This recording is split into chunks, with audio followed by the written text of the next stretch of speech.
retrouver pour le cours hebdomadaire avec le Rav Menachem Ackerman sur la paracha. Paracha Troukat. Faut pas frapper sur Moshe. Faut peut-être pas frapper le rocher en tous les cas.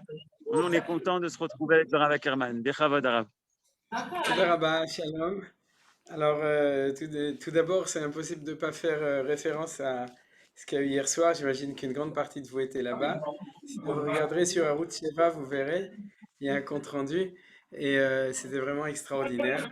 Je crois que, en tout cas, moi, je peux donner mon sentiment personnel. C'est que, tout d'abord, eût pu croire que plus de 20 ans après la mort de Manitou, la force et la puissance et la connaissance de son enseignement se retrouvent encore beaucoup plus fortes. Je ne sais pas s'il y a 30 ans ou 40 ans, on aurait rempli Binyané Ouma pour un événement avec Manitou lui-même, et surtout avec la force de la jeunesse, c'est-à-dire il y a un renouveau extraordinaire, une puissance qui fait sentir ce qu'on appelle la résurrection du peuple juif, Triyat Haouma, qu'on sentait là-bas.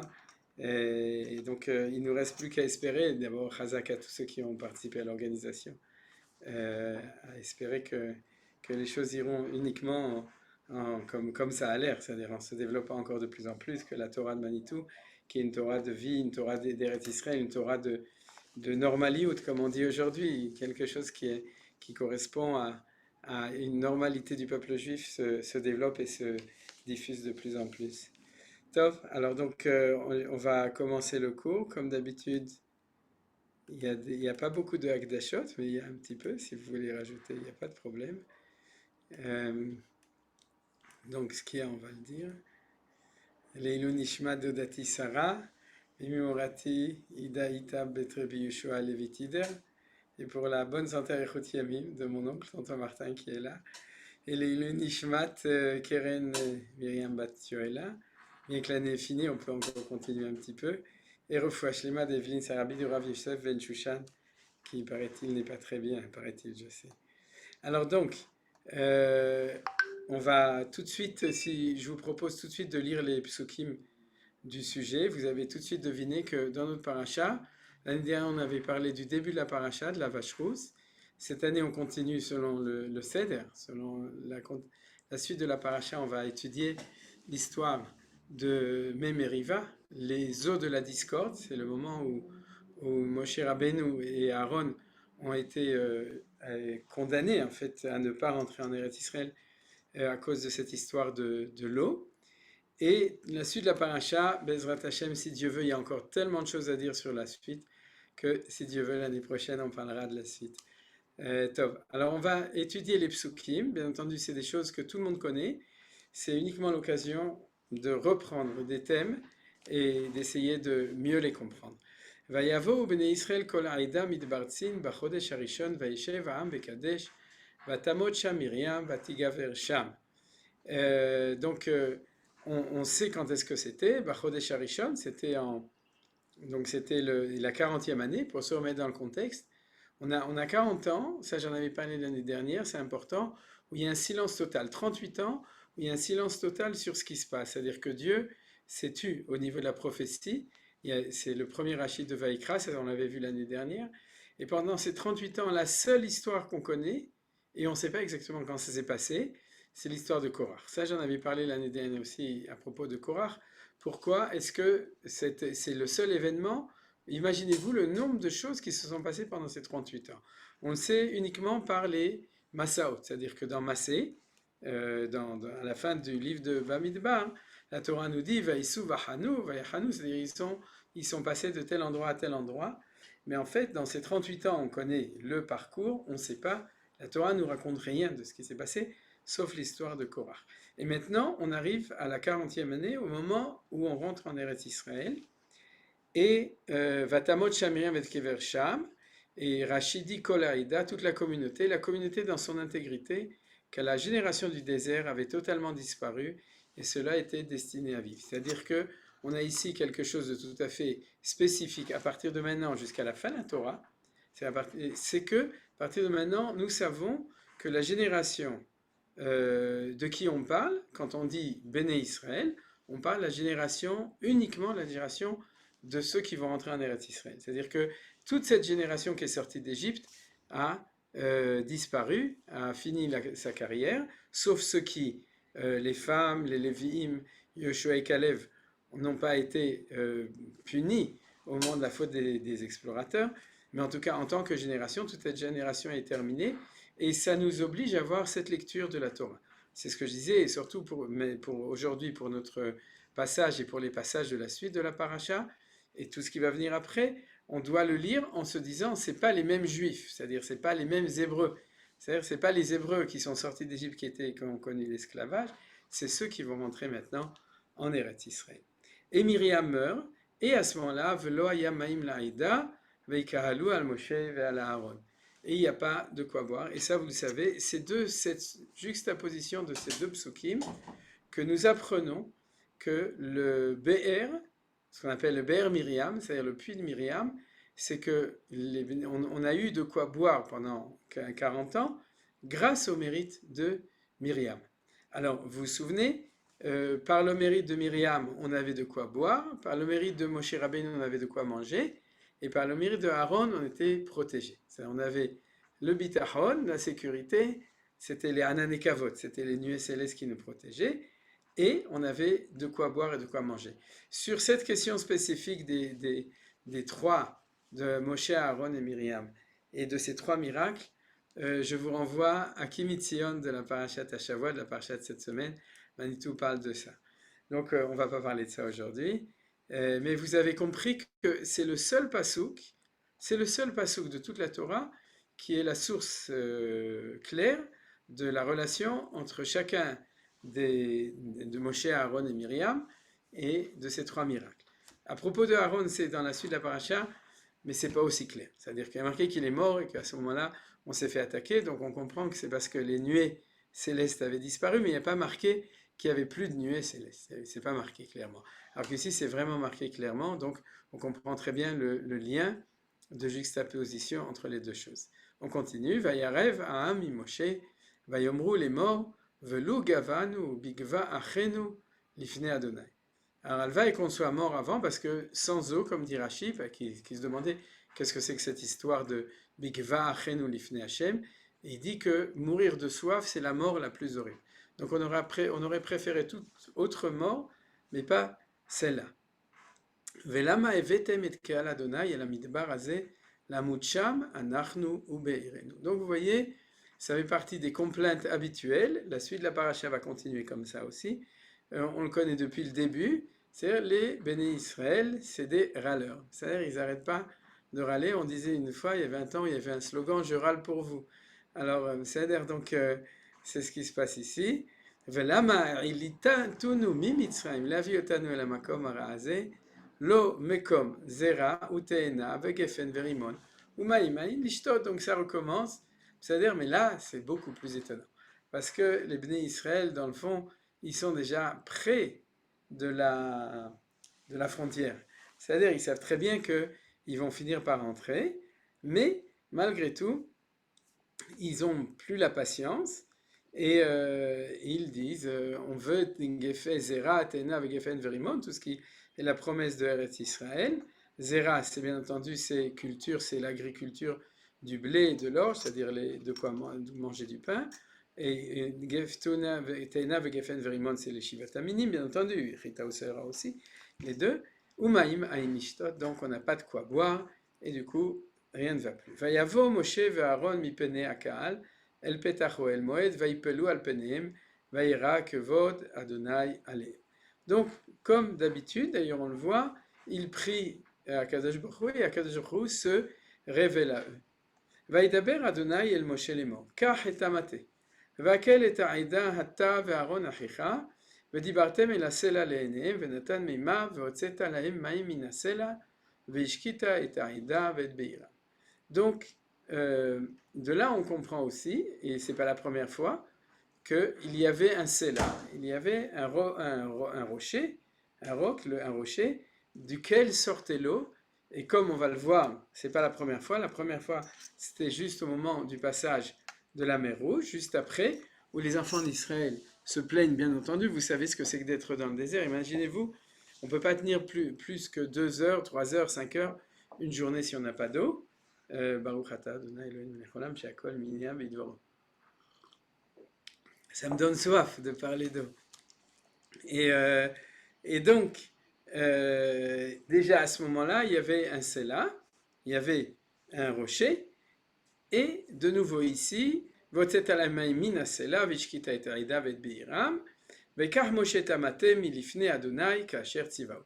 Alors il faut aussi faire remarquer, je ne l'ai pas marqué en bleu, mais qu'il a pris le bâton, comme Dieu lui a dit, il a pris le bâton qui est devant Dieu. Alors regardez, voyez, j'ai mis le Hey Ayedia, le Hey qui précède aussi en exergue, parce qu'on ne nous dit pas Kach maté ou Kachet matecha, ton maté. C'est-à-dire, il dit le maté. Alors c'est quoi? Est-ce que c'est le mathématique ou est-ce que c'est un autre maté? C'est-à-dire, c'est quoi ce bâton dont on parle qui est le bâton connu? Là, on a une petite indication, puisqu'il y a marqué avec Moshe Maté, Milifne Hashem Kasher Tzivao. Donc on sait qu'il lui a dit quel maté, il lui a dit je ne sais pas lequel, et il lui a dit prends celui qui est devant Dieu. Et Vayakilu Moshe Vaharon et Akal, El Pene Asala, Vayomer Laem Shimuna Amorim, Amina Selaze Notzilachem Maim. Donc on voit qu'ils étaient tous profs, parce qu'il y a marqué Shimuna Amorim, c'est la grève des enseignants. Et Morim, c'est les rebelles, hein. C'est marqué ici, oui. Et écoutez, ô rebelles, Amina Sela Azeh Notzi Lachem Maim. Alors ce texte n'est pas très clair. Ça veut dire quoi? Amina Sela Azeh Notzi Lachem Maim. Écoutez, les rebelles, est-ce que nous allons réussir à vous faire sortir? On va voir tout de suite ce que dit Rashi. Est-ce que de ce rocher nous vous ferons sortir? Ils ne le reconnaissaient plus, car le rocher, lors de la disparition du puits, s'était déplacé pour s'installer parmi les autres. Donc vous comprenez le problème. C'est-à-dire que tant que Myriam était vivante, il y avait un rocher qui voyageait avec eux, et ils le connaissaient, puisqu'il voyageait, il avait des roues, c'est-à-dire il se déplaçait avec eux, c'était le rocher de Myriam.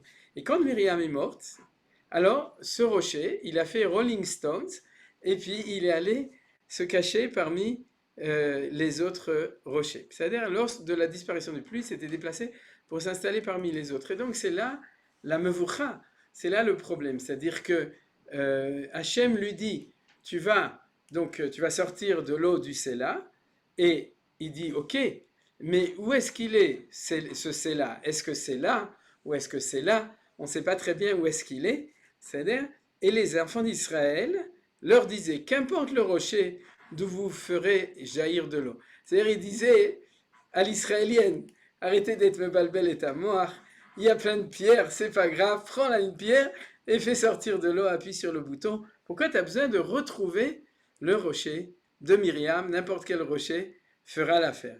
Voilà pourquoi Moshe les appelle Hamorim, les rebelles, des révoltés en grec, des insensés qui veulent devenir les maîtres de leur maître. Donc ça explique pourquoi est-ce que la notion de moré, de maître et de révolté, c'est la même racine moré, parce que c'est ce qu'on appelle moré ora'a bifnerabo. C'est celui qui se croit plus intelligent que son propre maître. C'est-à-dire, est-ce que de ce rocher-ci, au sujet duquel nous n'avons pas reçu d'ordre, nous vous ferons sortir de l'eau? C'était ça.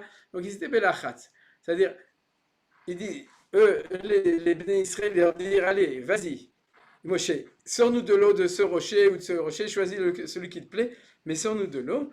Et il dit, mais arrêtez, c'est pas comme ça que ça se passe. Il faut trouver le rocher de Myriam, et à ce moment-là, et arrêtez de nous faire pression comme ça. Vayere Moshe et yado vayach et asela bemateu pa'amaim, vayetsu maim rabim, vatesh ta'eda ou veiram. C'est-à-dire, donc, Moshe a frappé ce sela, et l'eau est sortie. Alors, point d'interrogation, il y a marqué ha-sela. Donc, de quel sela on parle? Sans doute du bon. C'est-à-dire qu'il a frappé celui qu'il fallait. C'est ce que nous dit Rashi. 2 fois. Alors, mais de nouveau, aussi, c'est là une question. Pourquoi est-ce qu'il y a marqué Vayach et asela bemateu pa'amaim? Pourquoi il avait besoin de le frapper 2 fois? Est-ce qu'une fois, ça n'aurait pas suffi? C'est-à-dire, bien évidemment. Alors vous me direz, aucune importance. Si, parce que sinon la Torah ne l'aurait pas dit. C'est pour ça que Rashi répond. Car il n'avait laissé s'écouler la première fois que des gouttes, Hachem n'ayant pas ordonné de le frapper, mais de lui parler, verset 8. Or ils ont parlé, mais à un autre rocher, lequel n'a rien laissé jaillir. C'est depuis cette époque que vient l'expression les daber et la kirote, parler au mur. Parce qu'en fait, il parlait à un autre rocher, et puis le rocher, il n'avait pas entendu, et du coup, il n'y avait rien. Et puis, ils se sont dit, peut-être devrions-nous le frapper comme la première fois, comme il est écrit, tu frapperas dans le rocher, dans Shemot 17:6, c'est alors que se présenta ce rocher-là, et il le frappa Midrash Tanchuma. C'est-à-dire, il a eu du bol, mon cher Rabbeinu, parce que quand il a frappé le bon rocher.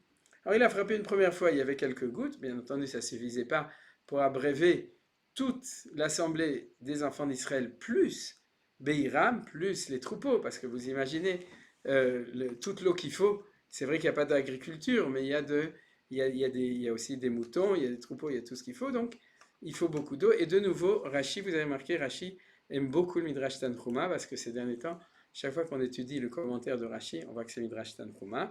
Et donc, il a frappé une deuxième fois, et ce coup-ci, il y a Vayetsu Maim Rabim. C'est-à-dire la première fois, on apprend du mot Maim Rabim, que la première fois, il y avait quelques gouttes, et par Maim, la deuxième fois, à ce moment-là, il y a eu beaucoup d'eau.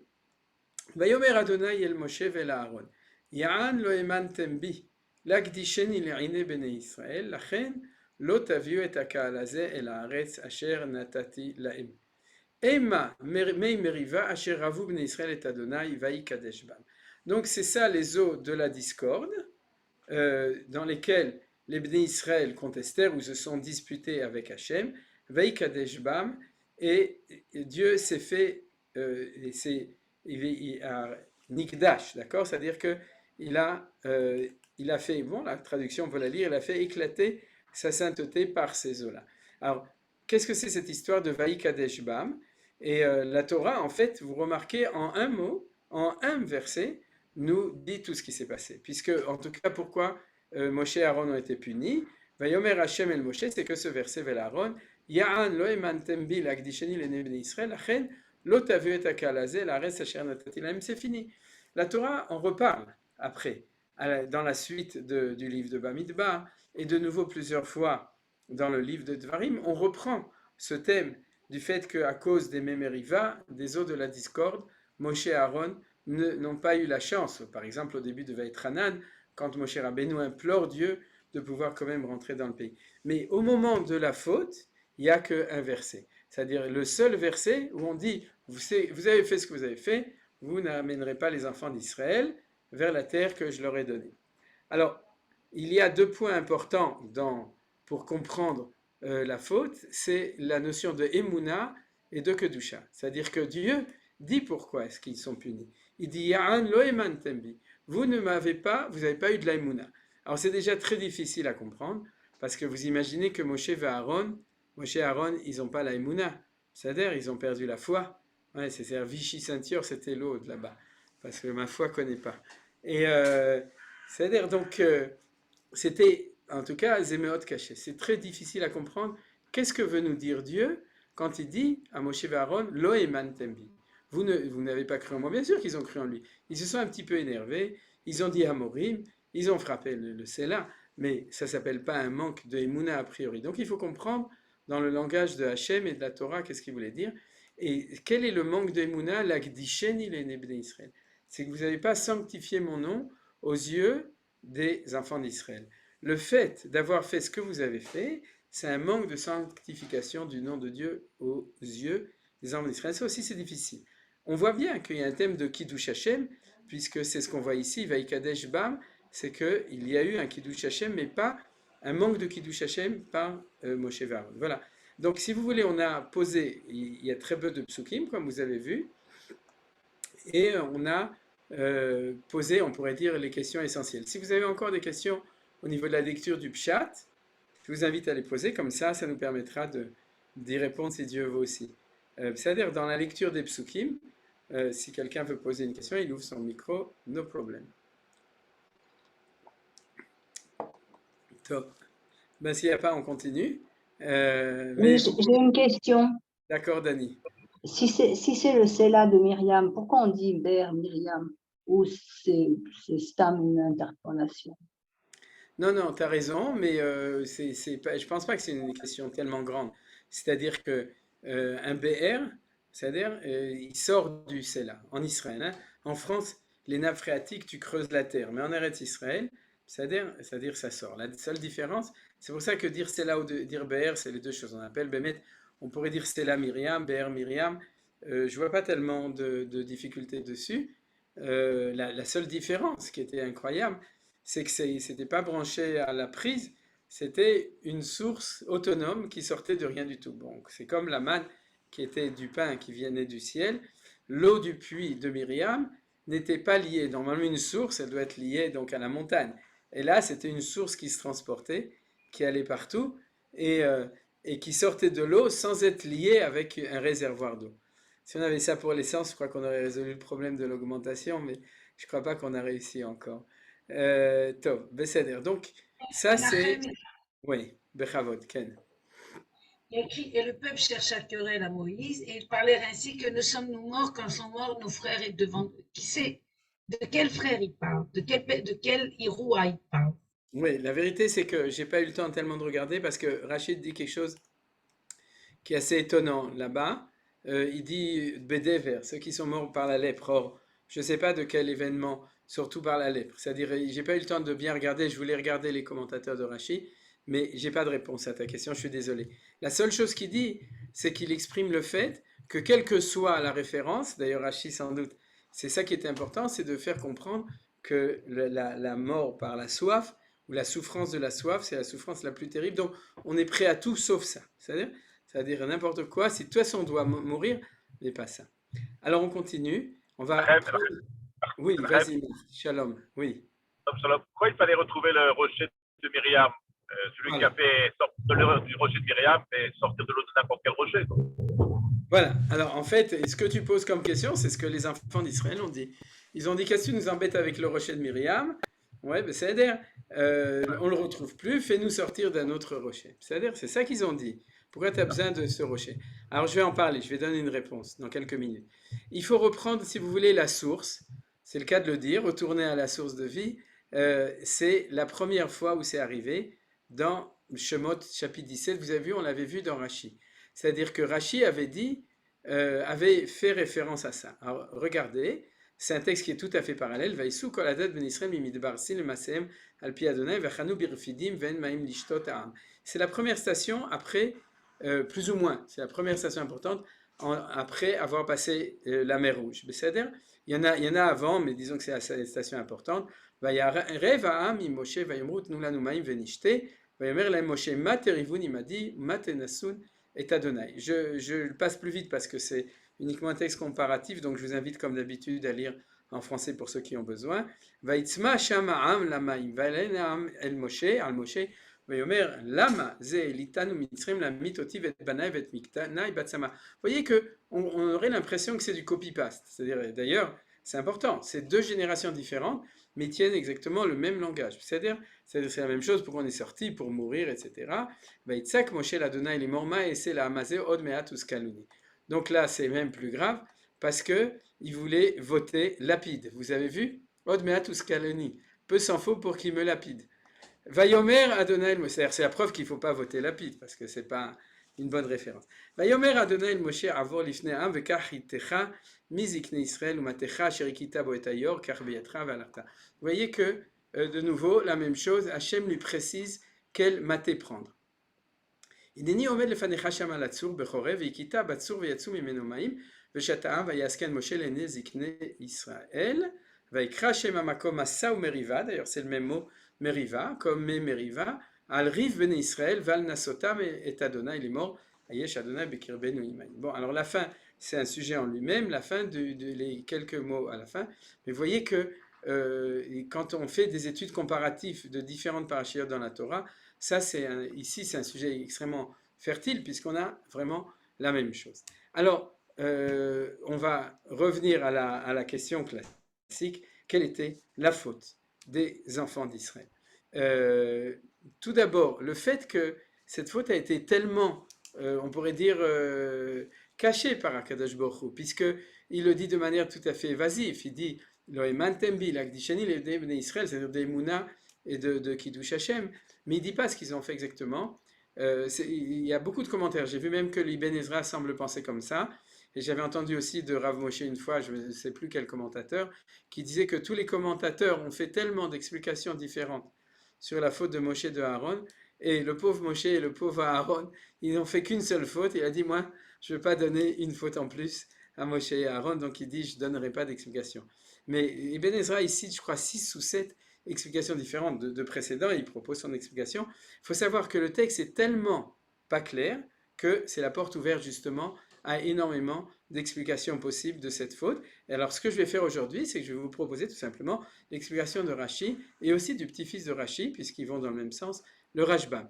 Vous connaissez le Rashbam, il a un commentaire dans Mikros Gedolot qu'on trouve, et il explique comme Rashi. Alors, pour bien comprendre toute cette question, on est ici en problème. Pourquoi? Parce que ici, il y a marqué Veikita Batsur Veyatsu Mimenu Maim. C'est-à-dire que lorsque les enfants d'Israël sont sortis d'Égypte, Dieu, au moment où ils se sont plaints pour qu'ils n'avaient pas d'eau, Dieu dit prends ton maté, prends ton bâton et frappe le Séla et sortira de l'eau. Et ce Séla, c'est celui qui est devenu ce qu'on appelle justement le Ber Miriam, puisqu'on aurait pu imaginer que ce Séla, il est resté là-bas et puis que chaque fois il frappait un autre Séla. Non, la tradition nous dit qu'il y avait ce Ber Miriam qui allait avec eux, ce Séla, mais pour faire sortir de l'eau, au moment où on passe la mer Rouge, Dieu demande de frapper. Et c'est ça qui va faire l'hésitation de Moshe Rabbeinu. Parce que Moshe Rabbeinu va dire, dans le fond, peut-être que Hachem m'a demandé de frapper le Séla. Pourquoi est-ce qu'il hésite? Parce qu'ici, il y a marqué, vous l'avez sûrement remarqué, Kach et Amaté. Ici, on est retourné dans notre parasha Troukat. Kach et Amaté. Je voudrais demander quelque chose. Ouais. Akadosh Baruch Hu, il dit Ake et Asela. Il lui dit pas Daber et la Sela.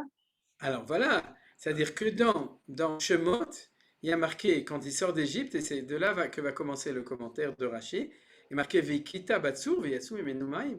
Il dit clairement de prendre le bâton, et un bâton c'est fait pour frapper, le maté, c'est pour mater, et donc il lui dit tu devras frapper. Et ici justement, c'est ça l'explication de Rashi et du Rashbam. Et bien entendu, une partie de vous la connaissez, d'abord c'est Rashi parce que c'est classique, c'est que ici Dieu dit prends le maté et tu parles sur le Séla. Mais alors du coup, je ne comprends pas. S'il faut parler au rocher, pourquoi tu as besoin de ton maté?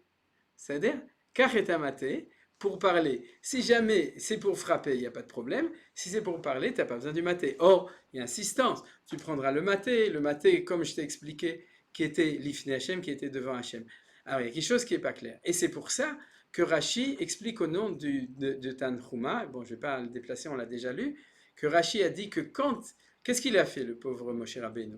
Il a parlé, seulement il a parlé à un autre Séla, parce que les enfants d'Israël lui ont dit, allez, arrête Pépé, parle, sors-nous de l'eau du Séla qui est ici, c'est Besséder, il n'y a pas de problème. Et alors, il a parlé au Séla. Et au moment où il a parlé au Séla, il n'y a rien eu. Donc, il s'est dit, sans doute que je me suis trompé. Si Hachem a dit de parler, c'est qu'en fin de compte, il voulait qu'on parle à un Séla, comment on parle avec un Séla. C'est-à-dire, alors, comment on parle? Pas avec des mots, mais avec des bâtons, puisqu'il a dit prends le bâton. Donc, j'ai pas bien compris, il fallait frapper. Et du coup, il a eu de la chance, quand il a frappé, il n'avait pas frappé, excusez-moi, je dois fermer là.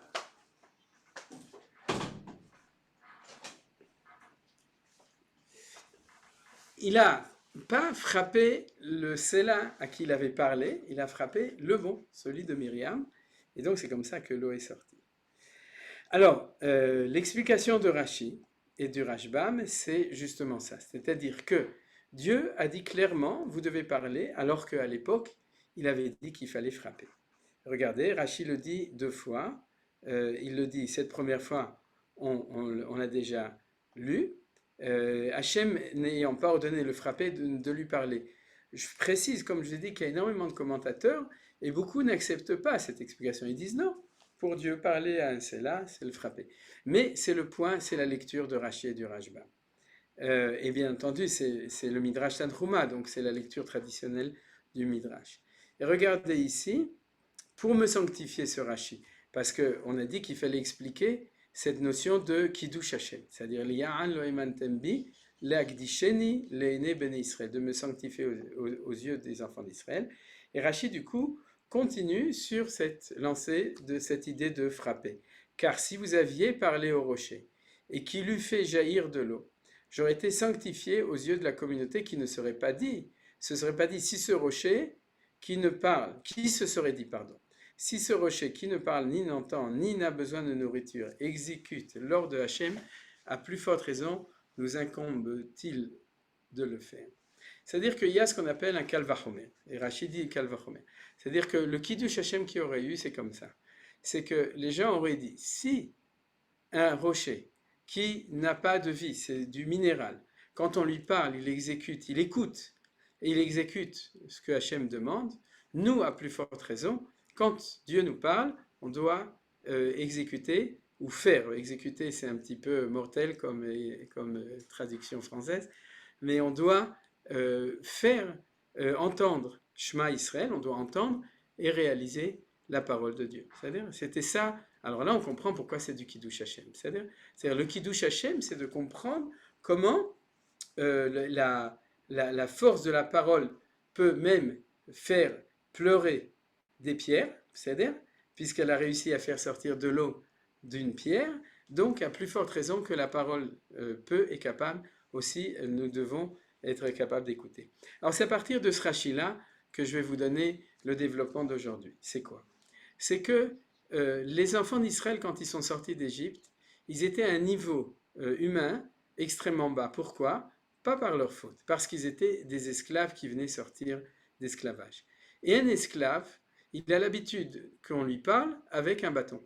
C'est-à-dire que le seul langage qu'il comprend, c'est le langage des Hamorim, des ânes.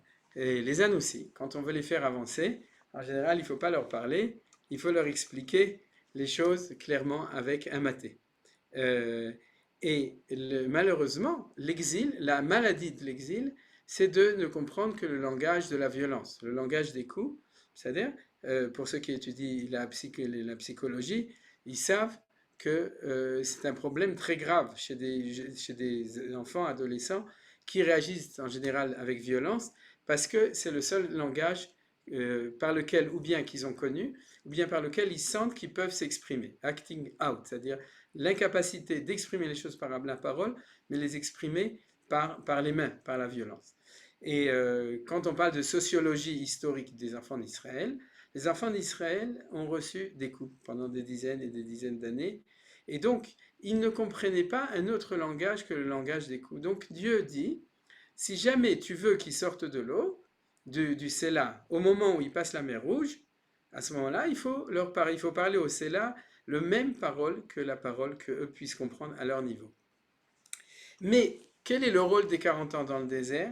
C'est de faire passer le peuple juif du langage du maté au langage de la parole, de la Haka'a au Dibour, de faire passer une civilisation à une civilisation qui n'a pas comme valeur la loi darwiniste du plus fort, c'est-à-dire la loi du plus fort est la meilleure, c'est-à-dire la sélection naturelle, c'est la loi du coup, en fait, de la force, mais c'est la loi de la parole, c'est la loi de la révélation. C'est ce qu'on appelle le Pessah, ça vous le savez très bien, c'est-à-dire que quand on sort d'Égypte, on arrête de réfléchir dans des catégories de violence ou bien de frappe, et on commence à comprendre que la relation entre Dieu et l'homme, et du coup entre l'homme et l'homme, c'est une relation verbale, c'est une relation de connaissance et de reconnaissance.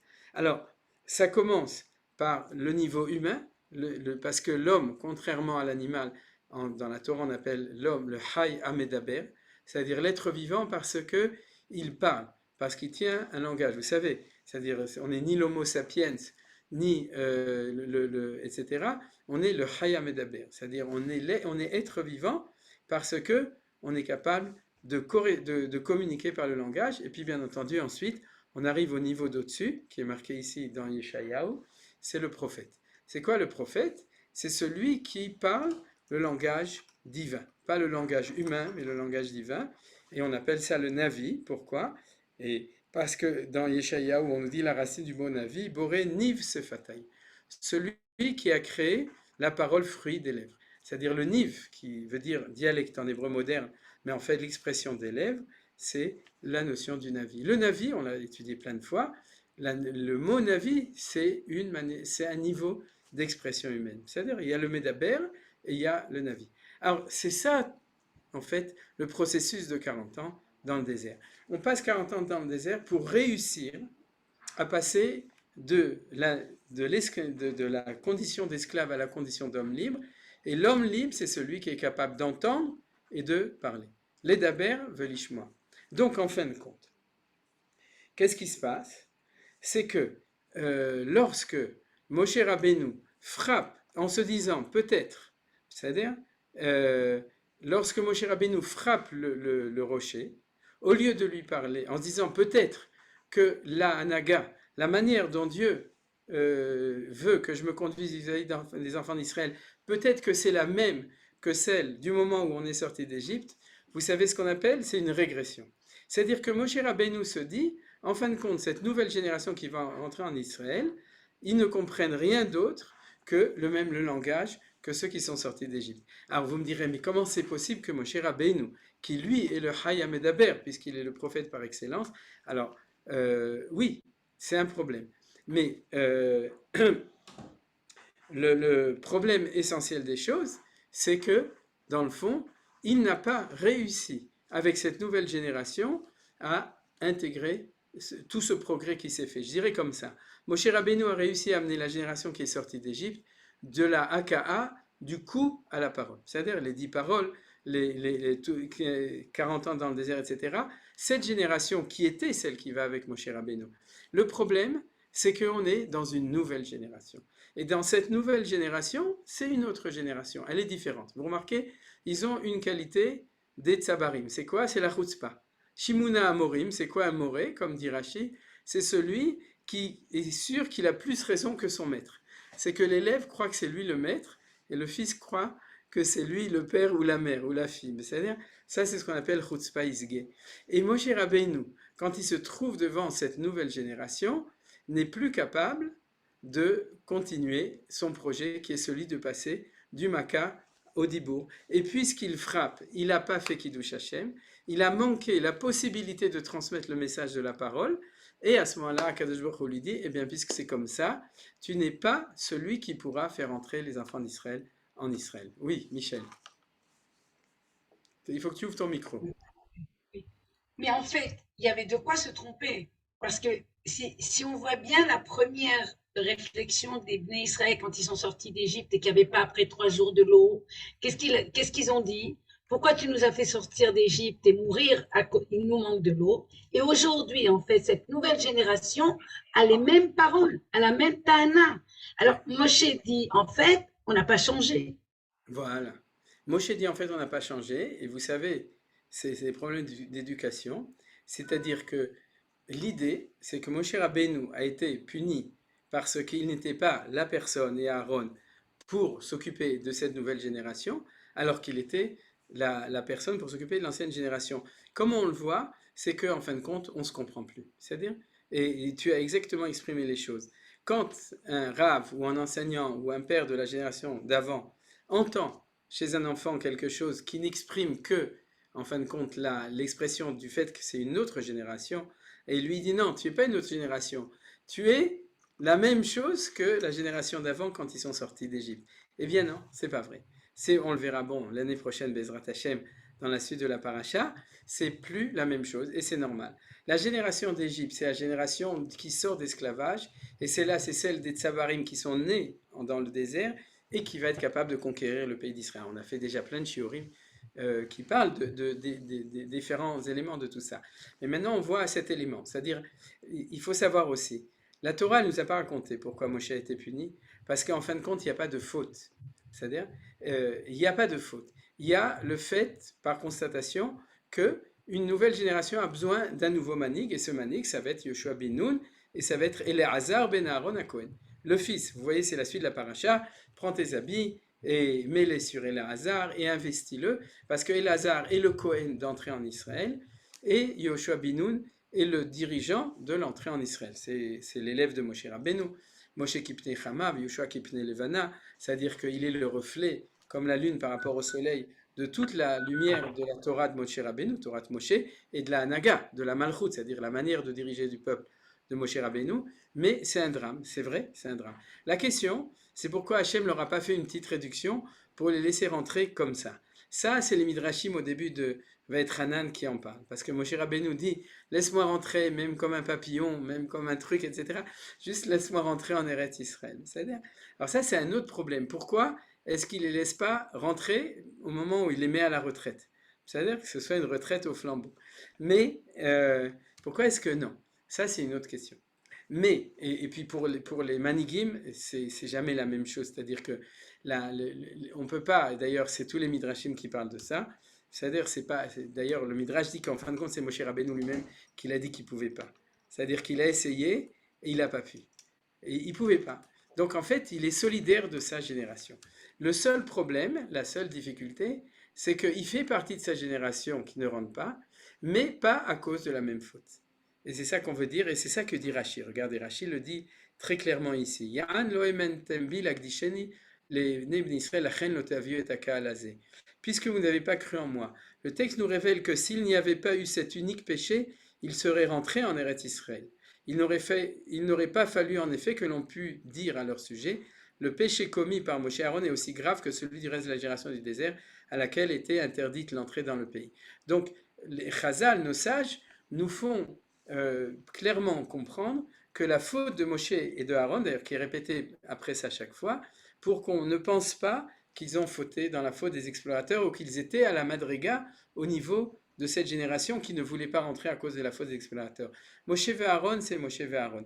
Mais malgré tout, il y a une solidarité avec leur génération, non pas parce qu'ils font partie, mais parce qu'ils sont les manigim, ils sont les leaders de cette génération, et c'est comme ça. Alors si vous voulez, pour qu'on avance un petit peu, on va parler de ce matin. Oui. Alors, pourquoi dans le Midrash, on dit que finalement il a parlé à un des rochers? Et je répète ma question, il a parlé à un des rochers, il aurait dû laisser. On a l'impression qu'il y a une sorte de guet-apens de Dieu dans cette histoire. De toute façon, il était condamné à ne pas rentrer. Tu as tout à fait raison. Tu as bien posé la question. C'est-à-dire, si tu veux, c'est ça le problème. C'est-à-dire qu'ils disent pas n'importe quel rocher, c'est-à-dire nous, on n'est plus lié avec le rocher de Myriam, nous, on a un nouveau rocher. Je vais le dire autrement. Et d'ailleurs, on le voit dans la suite aussi. Eretz, quand il demande, on n'est pas arrivé dans un pays où du blé, etc. Et ça, on l'avait déjà étudié à propos de Sfirat HaOmer. En fait, d'une certaine manière, ils disent, nous, on veut plus tes miracles de la manne, tout. On veut de l'eau qui sort du robinet, c'est-à-dire, on veut du pain qui sort de la terre, et on veut de Hagana de Kippat Barzel. On n'a pas besoin des Hanané Kavod de Aaron. C'est-à-dire, eux, ils sont cette génération qui veut rentrer en Eretz Israël. Et il s'avère du coup qu'ils ne parlent pas au même rocher. C'est-à-dire que tout d'abord, eux, c'est ça la chutzpah israélienne. Yallah, c'est-à-dire, ce rocher, il ne marche pas, sors-nous d'un autre rocher, ça suffit, on n'a pas le temps, il faut avancer. Et puis, si ce n'est pas ce rocher, ben, on n'a qu'à aller chercher des puits d'eau ou de pétrole autre part, et puis se débrouiller. C'est-à-dire qu'ils ne sont plus dans le même langage. Et c'est ça, disons, la difficulté. C'est que Moshe, lui, il est toujours en train de retourner au puits de Myriam, au bér de Myriam. Parce que, bien entendu, il faut qu'il sorte de l'eau du Kinneret, mais il faut le sortir du Kinneret en le liant avec le puits de Myriam. C'est-à-dire, et lui, il est là-bas, eux, ils sont sur un autre rocher. Ce rocher, on ne sait déjà plus où il est, perte d'identité. C'est-à-dire parce que Myriam est partie, on a perdu nos repères du rocher, et donc on parle d'un autre rocher, et du coup on frappe ce rocher. C'est-à-dire tout ça, ça fait partie de cette explication-là. Alors regardez à propos du maté. À propos du maté, parce que vous vous souvenez, on a dit ce maté. Ça, c'est un très bel enseignement du Rashbam. Il dit, le maté qui est devant Dieu, c'est lequel? Il dit, c'est celui de la semaine dernière. Pourquoi? Parce que la semaine dernière, dans Parashat Korach, vous vous souvenez qu'il y avait le bâton de Aaron et les bâtons des 11 tribus qui étaient tout autour et tout. V'inartam bo'el moed lifnei haidut asher yivaed lachem shama, va'im mimochorat, va'yovo Moshe lo'el haidut, ve'ine parach maté Aaron levet Levi, ויוצא פרח ויצציץ ויגמול שקדים ויוצא משה את כל המטות מלפני אדוני אל כל בני ישראל ויראו ויקחו איש מטהו ויאמר אדוני אל משה השב את מטה אהרון לפני העדות למשמרת לאות לבני מרי ותאכל תלונתם מעלי ולא ימותו ויעש משה וכאשר ציווה אדוני אותו כן עשה. C'est-à-dire qu'est-ce qu'il a fait? Il a pris ce bâton de Aaron qui avait fleuri et Dieu lui a dit tu le remets devant. Donc c'est celui-là qu'il a sorti puisqu'il lui a dit le bâton qui est l'ifné Hachem. Or c'est marqué clairement ici que c'est le bâton qui est Milifne Hachem, et il lui dit tu le remets. Alors qu'est-ce qu'il a ce bâton? Eh bien c'est le bâton qui fleurit. Alors maintenant je vais vous expliquer. C'est-à-dire que le langage de la parole par rapport au langage du coup, c'est un bâton qui fleurit au lieu qu'un bâton qui frappe. Et suite à la marloquette avec Korach, qui était une marloquette sur la Hanaga, sur la manière de diriger. Et comme je vous ai dit au début, on ne sait pas quand ça s'est passé, mais c'est à ce moment-là qu'a émergé le fait qu'il y avait une nouvelle anaga, c'est-à-dire dites-le avec des fleurs, vous vous souvenez? C'est-à-dire que si jamais tu dois parler au Séla, alors ton bâton, c'est le bâton qui fleurit et c'est pas le bâton qui frappe. Et c'est ça qu'il lui a dit. La preuve, dit le Rashbam, très beau, il dit le Hot Livne Meri. C'est qui les Hot Livne Meri? C'est les fils de Marie? Non. Bne Meri, c'est Shimuna Amorim. C'est le même mot. Vous voyez? Meri, Meri. Vous voyez ici Mary. Ouais, c'est-à-dire Meri, c'est Morim, c'est le même. C'est-à-dire il y a tout de suite allusion ou référence dans Shimuna Amorim au Bne Meri. C'est-à-dire Dieu avait déjà dit à Moshe, fais attention, prends le bâton de Aaron, qui est le bâton qui fleurit, donc qui dit les choses par chesed, par adinout, et fais attention à parler au Séla. Donc c'est exactement la même chose. Même le bâton doit parler. C'est-à-dire au lieu que ce soit l'homme qui frappe, c'est le bâton qui va parler, c'est le nouveau langage. Et pourquoi? Parce que le projet a réussi. C'est ça le truc. C'est-à-dire, contrairement à ce que disait Michel, non, il faut retourner en arrière. Non, le projet a réussi. Sinon, à quoi ça servait les 40 ans dans le désert? On devait passer du coup à la parole. Ça a marché. Et cette génération qui rentre en Eretz Israël, même s'ils sont des chutzpanim, des morim, ils ont compris, ils ont intégré. Et donc, tu dois faire le Kal Vachomer et tu dois parler. Alors, j'ai eu une petite idée là-dessus, un petit ridouche, c'est que le bâton, c'est toujours la Hanaga. Une tribu, ça s'appelle ou Shevet ou Maté. Maté, Bnei Issachar, ou Maté, Bnei Lévi, etc. Ou bien Shevet. C'est-à-dire Shevet Alevim et tout. Et dans la Torah, une fois ça s'appelle Shevet, une fois ça s'appelle Maté. Pourquoi? Parce que pour diriger une tribu, pour diriger, on a besoin d'un sceptre, on a besoin d'un Maté. C'est-à-dire, alors seulement, le problème est de savoir comment. Alors regardez, quelle est la différence, je me suis demandé, entre le mot Shevet et le mot Maté? C'est que le mot Shevet, c'est le bâton qui frappe. La preuve, Lo yasur Shevet mi Yuda ou mochokek mi ben raglav at ki avoshilo velo ikatamim. C'est que, et la Gemara explique le Shevet, c'est pour frapper. Sherodim et Ta'am Bashevet. C'est-à-dire que quand on parle du Shevet, c'est le bâton pour frapper. Deuxième passage que vous connaissez, Choser Shifto, Sone Beno, Voavo, Shicharo, Moussa. Celui qui ménage les coups, Sone Beno, c'est qu'il n'aime pas son enfant. C'est-à-dire les enfants, il faut aussi un petit peu les éduquer à la dure. C'est ça que ça veut dire. Vous connaissez ce verset de Michelet. Et on voit donc que la notion du Shevet, c'est la notion du bâton avec lequel on frappe. Et du coup, il s'avère que bien que Dieu a dit de frapper avec le maté, mais depuis qu'on sort d'Égypte, on est toujours avec un maté. Le maté de Moshe, le maté de Aaron, etc. Or, le maté, c'est celui qui est là pour diriger par la parole.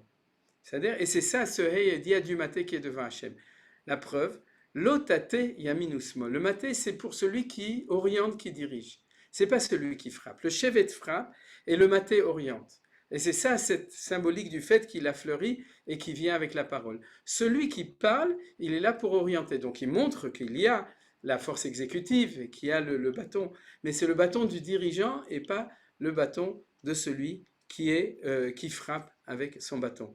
De même que le roi, dit le Maharal, s'appelle Melech parce qu'il est molir. C'est celui qui montre le chemin, du lachon lech.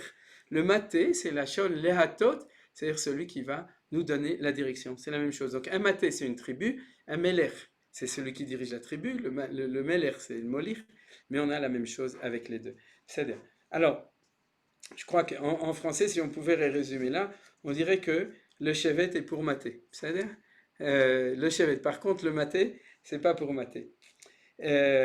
Donc, et si vous voulez, je crois qu'on a vu l'essentiel de l'enseignement. Et je voudrais donner peut-être un élément important de plus, c'est les deux termes qu'on a vus ici, qui sont les termes de Ya'an lo'eman tembi l'agdisheni l'ene bnei Israël. Ces deux notions sont très importantes. L'agdisheni l'ene bnei Israël, c'est la notion qu'on avait vue au moment des Meraglim. C'était le cours qui était un petit peu difficile au moment des explorateurs qui disait que Galut Geoula, c'est la sanctification du nom de Dieu.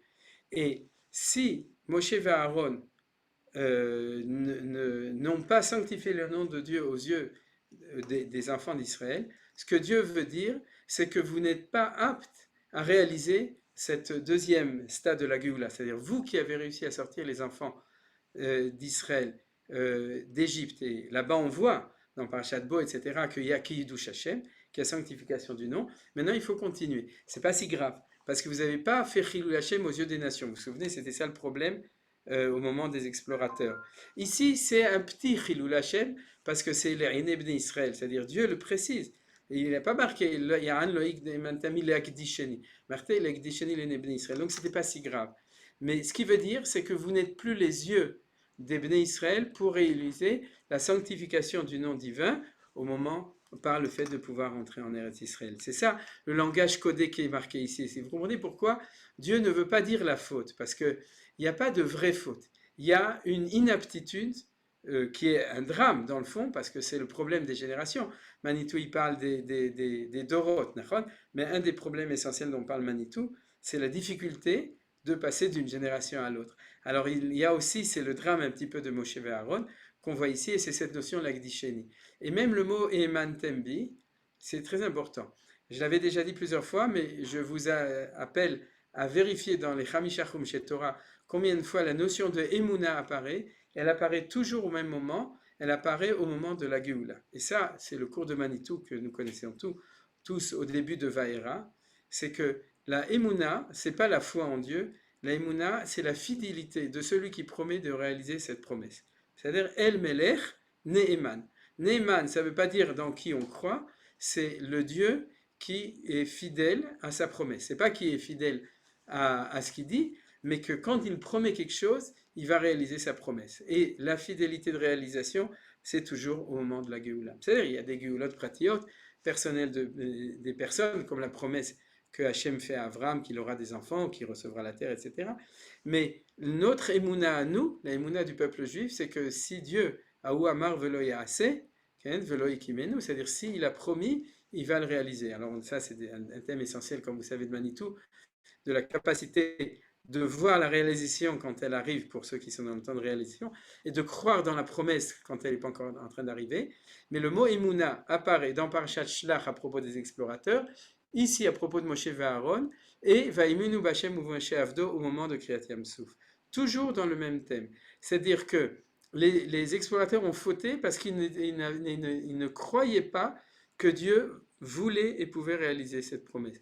Et si on nous dit comme mot-clé ici, Ya'an lo eman tembi le'agdisheni, ces deux mots Emuna et Kiddush sont tous des mots pour dire vous n'êtes plus capable de réaliser ce projet, de faire entrer cette nouvelle génération dans le pays d'Israël, parce que vous ne les comprenez plus.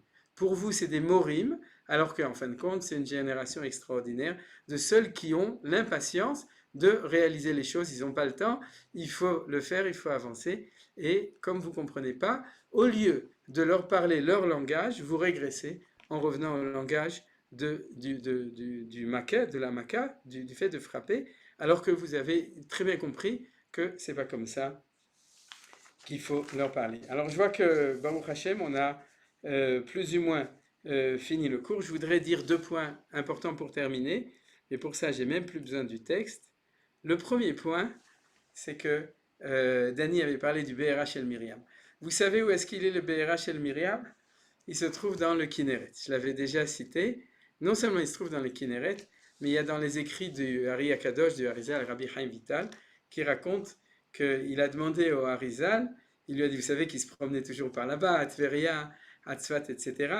Et il lui a dit, montre-moi exactement où se trouve. Parce que la Gemara, dans ma Maseret Shabbat, elle dit que si tu montes sur une certaine montagne, à un certain moment, tu verras une kvara. Kavra, c'est comme comment ça s'appelle, un tamis à l'intérieur du Kinneret, et sache que c'est là-bas que se trouve le BRH El Miriam. C'est-à-dire, le BRH El Miriam, avec les enfants d'Israël, il a continué à nous accompagner, ce c'est-là, et puis il est rentré dans la mer. Et le Rabbi Chaim Vital, l'élève du Harizal, dit que le Harizal lui a dit c'est ici, il lui dit si tu te baignes à cet endroit-là, tu auras des asagot, et il dit que c'est à partir de ce moment-là qu'il a pu comprendre et étudier et comprendre l'enseignement de son maître du Harizal. Donc, vous voyez, ça vaut le coup de prendre des vacances à Tveria et d'aller vous baigner dans le Kinneret. Vous ne savez pas ce qui risque de vous arriver à ce moment-là si vous sortez, que vous commencez à voir le Ruach HaKodesh. En tout cas, ce que je voulais dire d'extraordinaire, c'est que si les enfants d'Israël, au moment de la sortie d'Égypte, ont été nourris, été abreuvés plutôt de l'eau, donc il leur a permis d'accéder à la connaissance de la Torah Hashem, vous savez, c'est-à-dire les nuées, la manne et cette eau, Berach el Miriam, eh bien aujourd'hui, l'obsession de Ben Gurion et des premiers sionistes, c'est ce qu'on appelle le Movil Artsi. Aujourd'hui, on boit un petit peu d'eau d'autre part, mais leur obsession, c'est que tous les juifs d'Israël boivent de l'eau qui vient du Kinneret. Donc c'est ça le Movil Artsi, vous savez. Donc ça veut dire quoi? Ça veut dire que quand vous ouvrez votre robinet ici, vous n'avez pas que le robinet, vous avez aussi le rabbinat, c'est-à-dire le robinet, et que vous buvez avec votre eau qui sort du Movil Artsi, l'eau du Kinneret, vous buvez un petit peu en dilution homéopathique, vous buvez encore du Berach el Miriam. C'est-à-dire le Berach el Miriam, comme la manne et comme les nuées, ils n'ont pas disparu, ils sont là avec nous. Donc Baruch Hashem, Chaz Hashem, qu'on a ça. Alors ça, c'était une première chose pour terminer. Et la deuxième que je voulais dire, c'est que cette idée de la parole par rapport à la parole, disons, dans l'action, non verbale et violente, etc., la capacité de parole, on s'approche maintenant, puisque aujourd'hui on est Rosh Chodesh, Tammuz, donc dans 17 jours, on va rentrer dans la période de Ben HaMetzarim, du 17 Tammuz, ensuite des 3 semaines jusqu'à Tisha B'Av. On rentre dans ces 2 mois qui, d'après la Kabbalah, sont des mois difficiles, c'est-à-dire au niveau des dinim, disons, c'est des mois où il y a un potentiel de rigueur, de gvura à ce moment-là. Et en tout cas, cette idée de la parole, c'est Bessachakol, c'est ça le projet, c'est un des projets essentiels de la réussite du peuple juif. C'est-à-dire d'être capable de transmettre la parole de Hachem, c'est-à-dire la prophétie qui a été révélée dans toute la Torah, et la Gdusha, la prophétie, la Kdisheni, la notion de Gdusha. Et bien entendu, ça parle aussi dans le Kal Vachomer, c'est-à-dire dans la capacité de parler aussi à l'autre. Et ce Kal Vachomer extraordinaire, vous vous rendez compte, ça veut dire que le peuple juif nous apprend qu'on peut parler à un mur, et que si on parle à un mur, alors on finira par être capable de parler aussi à un homme. C'est-à-dire, et Yesh Avanim Imlev, Yesh Anashim Imlev Shel Even, Yesh Avanim Imlev Adam, il y a des gens qui ont un cœur de pierre, il y a des pierres qui ont un cœur d'homme, on parle du Kotel, à Kotel, et dans le fond, ce Kal Vachomer de Rashi, c'est ça le point essentiel. Et le Chafetz Chaim, dans son livre, dans son introduction à tout son enseignement sur l'interdiction de la médisance, du lachon hara, etc., dans son enseignement, il dit, on dit que le temple a été détruit à cause de la haine gratuite de Sinat Rinam. Mais il dit, pourquoi j'écris tous ces livres? Parce que toute cette Sinat Rinam, cette discorde, cette mésentente qu'il y avait entre tous les juifs, elle commençait de Shmirat HaLashon, c'est-à-dire la capacité d'apprendre à parler l'un avec l'autre, d'être capable de dire, alors du côté du mal, c'est le Lashon Hara, Motzi Shem Ra, Kelala, toutes les, disons, les médisances, les paroles qui sont plus proches du coup que de la parole, c'est-à-dire c'est en fait les 400 coups, et le tikkun, un des tikkunim à faire, bien entendu, Rav Kook disait Avatrinam au lieu de Sinatrinam, mais le Chafetz Chaim dit le tikkun, c'est d'être capable d'apprendre à tenir un langage de Gdusha, ce qu'on appelle le Lashon HaKodesh, c'est-à-dire de parler pour expliquer les choses, d'être capable de parler d'ivrei Torah, d'ivrei Gdusha, d'ivrei Tfila, des paroles, etc. Et même de parler l'homme vis-à-vis d'autrui, Bedibartem, c'est-à-dire de soit un langage qui ne soit pas le langage, parce qu'il y a aussi de la violence verbale, de même qu'il y a un langage de parler aux pierres, c'est-à-dire que ce soit un véritable langage de connaissance, de reconnaissance, de communication, etc. Et qui va ensemble de pair avec la parole de Dieu, la parole de Akadosh Baruch Hu, la parole de la Torah. Donc je pense que si déjà on doit sortir avec une réflexion pratique, morale de cette étude qu'on a eue aujourd'hui du passage du coup à la parole, alors puisqu'on s'approche, on est aujourd'hui dans le Chodesh Tammuz, que Bezrat Hashem ça nous permette, moi et vous et chacun, d'avancer un petit peu de quelques pas. Et il y a toujours, vous vous souvenez, souvent les gens ils sont dérangés par le côté négatif, c'est-à-dire le sourméra, il ne faut pas dire ça, il ne faut pas dire ça, il ne faut pas dire ça. Mais en fait, dans le fond, il faut sortir voir la asetov, c'est ça qu'on a vu, c'est-à-dire la bonne parole. C'est quoi la bonne parole? C'est ce qu'on a vu, la parole de prophétie, la parole de Torah, la parole de Tfila, la parole de respect et de parler à quelqu'un qui est vis-à-vis de nous véritablement, etc. Zéou, Toda Rabba et Shabbat Shalom. Ouais. Chazak ou Baruch. Toda Voilà. Rabba, Rav Ackerman. Les questions, c'est le moment. On a encore une dizaine de minutes. Question. Menachem. Attends, et Marc, on va faire les 10 first, on va donner à Dani après toi, ok? Oui, bien sûr. Et voilà, Merci. Il n'y a vas-y, pas de... Dani. Et si j'ai bien compris, si les 10 commandements avaient été donnés à la fin des 38 années, 39 années, 40 années, les Bnei Israël auraient pu les entendre. Ce que tu dis est une remarque extraordinaire, parce qu'ils ont été donnés. Parce que les 10 paroles, d'ailleurs, ce n'est pas des commandements, de nouveau, parce que si tu veux, au commandement, c'est plutôt le bâton, c'est-à-dire c'est le chevet. C'est-à-dire les 10 paroles, parce que c'est exactement ça la révolution, c'est que Dieu a parlé à l'homme. C'est-à-dire les 10 paroles ont été données 2 fois, une fois à la génération qui sort du désert sur le mont Sinaï, et la deuxième fois dans les plaines de Moab, et c'est les 10 commandements qu'on lit à Vaïtranan. C'est-à-dire, donc il y a les 10 commandements qui ont été donnés à ce moment-là. Alors, ça mérite développement, parce que nos sages nous disent différentes explications dessus, mais le pshat, c'est que les 10 commandements qui sont dans Vaïtranan, c'est la version pour la génération qui rentre en Israël. Donc tu as Kalat et la Matara. Il a fait Marc Bechavod. Oui, finalement, lorsqu'il dit qu'il n'a pas eu confiance en Hachem, finalement, c'est pas qu'il n'a pas eu confiance en Hachem, il n'a pas eu confiance aux enfants d'Israël. Oui, Nachon. Il est marqué Lo Yan, la traduction elle est complètement. C'est pas tu n'as pas eu confiance en moi. Il faut traduire de manière exacte. Traduction de Alpi Manitou.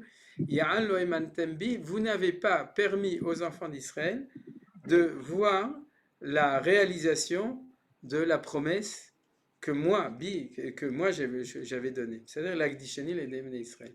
C'est-à-dire lo emantem bi, c'est que vous n'avez pas été les porteurs de la réalisation de la promesse à ce moment-là. C'est-à-dire, tout à fait d'accord avec toi. C'est-à-dire, il faut le traduire un petit peu. D'ailleurs, c'est He emantem, il faudrait regarder au niveau. Est-ce que c'est un ifil, c'est pas un piel? Okay? Je sais pas, il faudrait regarder, c'est pas sûr. Mais en tout cas, c'est comme ça qu'il faut traduire les choses. C'est-à-dire. Menachem, si on veut actualiser cette paracha, d'accord? Ouais. Donc, il y a un moment où on a reçu le bâton et on l'a payé très cher. Ok? C'est-à-dire qu'on n'a pas cru. Et aujourd'hui, en fait, on a les mêmes questions. Est-ce que c'est vraiment le bon temps? Est-ce que c'est vraiment la bonne direction? Et quels sont les points de repère qu'on pourrait avoir que les Bnei Israël, eux, ont compris? Tu as dit, la deuxième génération a compris que c'était le moment et qu'il fallait rentrer, que c'était pas important, en fait, le rocher. Mais aujourd'hui, quelle serait à ce moment-là la génération Irkoutspani? Tout ce que tu as dit, on le retrouve. Quels seraient les repères qui nous permettraient, je t'avais posé une fois la question à l'écrit, Ouais. de savoir qu'on est sûr qu'on ne se trompe pas, qu'on est la bonne génération. Moi, c'est ma grande angoisse. Ouais, bon. Et si on se... Oui, je vois, tu reviens. Il faudra un shiur particulier pour peut-être Parashat Noach, mais ou bien il faudra que je réponde. Mais c'est de ça qu'on s'occupe tout le temps. C'est-à-dire, si tu veux, on pourrait dire Rav Kook, c'est le Yoshua Binoun ou le Léazar à Cohen de cette génération. C'est-à-dire, notre rôle à nous tout le temps, je parle le rôle de ceux qui enseignent, mais on est tous élèves et Talmid Chacham. C'est-à-dire, on est le Talmid d'un Chacham et le Chacham du Talmid qui est après nous. Et notre rôle, c'est justement de montrer comment est-ce que dans cette nouvelle génération, on est en train de puiser l'eau du Be'er Miriam, mais dans le Kinneret, c'est-à-dire et dans le Movil Arti. C'est-à-dire comment est-ce que c'est ça le projet de Dieu qui se réalise. Alors, quand tu demandes comment on est sûr que ça va marcher, je te répondrai parce que tu reposes la question. Tout d'abord, être sûr à 100% on ne sera jamais, mais comme disait Rav Kook, je suis sioniste parce que Dieu est sioniste, c'est-à-dire quand les promesses se réalisent, c'est un petit peu difficile de dire que c'est Marassé Satan, que c'est pour nous mettre à l'épreuve. C'est-à-dire, les promesses, ils se réalisent de plus en plus. Donc, on est sûr que c'est la réalisation des promesses. Le point de Emouna, qui n'a pas plus que 3 temples, ça, Manitou le disait comme ça. Il disait de même qu'il n'y a que 3 patriarches, et Avraham, Yitzhak et Yaakov, il n'y a que 3. Le Rav Kook le dit de manière un petit peu différente dans Mishpat Cohen, en citant des notions de Kabbalah. C'est-à-dire que si tu savais pourquoi il fallait le premier temple, pourquoi il fallait le deuxième temple, et c'est à ça que faisait allusion à Manitou, parce que quand il disait les 3 patriarches, Et moi, tant que je connaissais, je comprenais pas, je pensais que c'était un petit peu une boutade. C'est-à-dire, d'accord, il y a 3 patriarches, donc il y a 3 Géoulot, mais c'est pas ça. Il y a la maison de Chesed, il y a la maison de Gvura, et il y a la maison de Tiferet. C'est-à-dire, or, comme il n'y a pas d'autre solution que la Tiferet, c'est-à-dire que le troisième qui sera plus grand que le premier et le deuxième, et qu'il n'y a pas une quatrième valeur, c'est-à-dire, donc il n'y aura pas de quatrième temple. C'est-à-dire qu'il y a un rationnel de l'histoire qui doit s'apprendre, qui fait qu'on avait besoin, de nouveau, par exemple, Maharal dans Netzach Israël. C'est-à-dire, dans Netzach Israël, on parle, en ce moment, c'est le moment. Peut-être que je vais quand même faire un cours là-dessus. C'est-à-dire, parce qu'il n'y a pas le choix. Mais il faut comprendre que s'il y a un rationnel de l'histoire, qu'on appelle, en fin de compte, les historia, c'est-à-dire que comment est-ce que Dieu se révèle dans l'histoire, et là, c'est de la science exacte. C'est-à-dire que d'un côté, l'homme est libre de faire ce qu'il veut, mais d'un autre côté, la science de l'histoire, elle est exacte. C'est-à-dire, elle peut prendre plus de temps, moins de temps, tourner un petit peu plus à droite, perdre son chemin, mais le processus global, il ne peut pas être autrement. Et quand on étudie le pourquoi de ça, alors on comprend qu'au niveau de la Emouna, c'est-à-dire il n'y a pas il y aura plus d'autre chose que notre Géoula maintenant. C'est-à-dire ce qui n'était pas valable au niveau du premier et du deuxième, et ce qui fait les angoisses, j'avais déjà cité, les angoisses par exemple, je crois que c'était Amos Oz. C'est lui qui est Niftar cette semaine, la fin, ou c'était? Oui, c'est lui. Yeshua. Ah, c'est Yoshua, Aleph Bet Yoshua. Ah oui, c'est-à-dire, en tout cas, je me souviens plus lequel des deux, mais un des deux avait dit une fois qu'il exprimait l'angoisse de quelqu'un qui n'est pas messianiste, c'est-à-dire qui ne croit pas que c'est la Géoula et qui se dit on réussit super, mais demain, Chas Shalom, une bombe atomique de l'Iran, et puis tout ça, ce sera encore une aventure dans l'histoire du peuple juif, bien entendu. Le peuple juif continuera par les juifs qui sont autre part, etc. Bon, je vous parle de ces cauchemars, pas des miens. C'est-à-dire que dans le cauchemar de gens qui n'ont pas, et de l'autre côté, le Rav Shach avait dit la même parole, qui prouve que les extrêmes se rencontrent. Parce que si pour toi, l'État d'Israël, on est encore en galoute, alors il n'y a aucune garantie que ça peut réussir. Ça peut être comme énormément de projets de l'histoire du peuple juif, il y a des projets qui ont échoué. C'est-à-dire, c'est ce qu'on appelle l'idée du bar nafli, c'est-à-dire que le Mashiach, il peut être avorté, c'est-à-dire il peut se développer, tomber, etc. Alors, dans cette point d'interrogation, la seule réponse possible, c'est une réponse de Emouna qui est basée sur l'étude que j'ai donnée ici par allusion. Quand tu parles au niveau réel, parce que tout ça, c'est de la haute étude, c'est-à-dire c'est ce qu'on fait ici, dans ces shiurim, c'est-à-dire les shiurim qui donnent le sens profond, bien entendu, toujours avec la Kabbalah derrière, et avec Manitou derrière. On ne peut pas, c'est aujourd'hui les 100 ans. Mais, quand on parle à niveau réel, c'est le niveau de parler le langage de la nation. D'ailleurs, j'ai fait allusion au fait des fleurs. Il ne faut pas oublier qu'il y a marqué que la Torah du Mashiach, c'est la Torah du Chesed. C'est-à-dire la Torah de Galout, c'est une Torah de Gvurot, c'est-à-dire de bâton. C'est pas étonnant, c'est la Galout. C'est-à-dire c'est l'esclavage, donc c'est une Torah de bâton. Et c'est les Goïms qui nous mettent les bâtons d'ailleurs dans les roues. Et la Torah de la Géoula, c'est qu'il faut faire un switch dans la tête. Et c'est ce que Dieu lui a dit à Moshe Rabbeinu. C'est pas des morim, ils sont chutzpanim, mais c'est des gentils enfants et ils veulent que tu leur expliques. Et non seulement ils veulent, mais tu peux plus du tout leur parler le langage des bâtons. C'est impossible, c'est fini. Sinon, c'est que tu n'as pas compris cette génération-là. C'est la génération des bâtons fleuris. C'est-à-dire du bâton fleuri, hamaté. Puis il ne faut pas oublier, je ne l'ai pas assez insisté, que le bâton ne fleurit pas parce qu'il est hippie. D'accord? Il ne sort pas de Woodstock. C'est-à-dire ni de Hollywood. C'est-à-dire, c'est le bâton qui sort de l'Ifnei Hashem. C'est-à-dire que pour qu'il fleurisse, il faut qu'il soit l'Ifnei Hashem. C'est-à-dire que quand on dit dites-le avec les fleurs, ça doit être les fleurs de Torah Hashem. C'est pas les fleurs, mon enfant, tutoie-moi parce que nous sommes tous amis, vous connaissez ce genre de trucs, etc. Non, pas du tout. C'est-à-dire, le père et la mère, il faut les respecter. Kavod Orim, il faut leur dire, il faut pas, non, tutoie ça va, mais appelle-moi par mon nom propre, vous connaissez tout ce genre de trucs, etc. Non, non, la fleur, la douceur, c'est la douceur de l'Ifnei Hashem, de la Torah Chesed qui est Torah Shel Mashiach. Alors c'est pas si facile, parce que bien entendu, il y a Tiferet, c'est-à-dire il faut associer les choses, etc. Mais il faut tout le temps, comprendre qu'il faut être à l'écoute du langage de la nouvelle génération, et de comprendre qu'ils sont en attente d'entendre la Torah de la Géoula, c'est-à-dire de ce qu'ils sont en train de vivre ou ce qu'on est en train de vivre. C'est-à-dire, Tov, Michel, Euh, elle quel- m'a énervé, alors j'étais obligé de te répondre. C'est-à-dire, ok, euh, Avod. oui, quelle est la différence entre sourd et Séla? Parce que des fois on parle de Séla, des fois on parle de sourd. Ouais, c'est une bonne question, Myriam. J'ai jamais vraiment réfléchi à la racine du mot Séla. C'est-à-dire, c'est une bonne question. Par contre, sur Tsur, oui, j'en ai parlé d'ailleurs il n'y a pas longtemps. L'idée du Tsur, c'est le roc, c'est-à-dire c'est ce qui est immuable.